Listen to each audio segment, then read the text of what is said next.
importante vocês estarem alinhadas não só na técnica de execução da cirurgia, mas entender qual é a forma que a gente acredita que é o correto de lidar com a paciente aqui.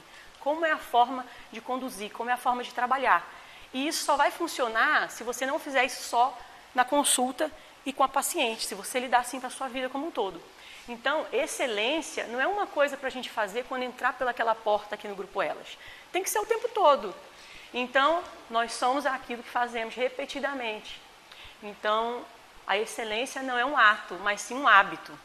Então, eu estou desafiando vocês, porque quem não fizer isso o tempo todo, não vai conseguir entregar o que a gente está querendo para a paciente. Tá?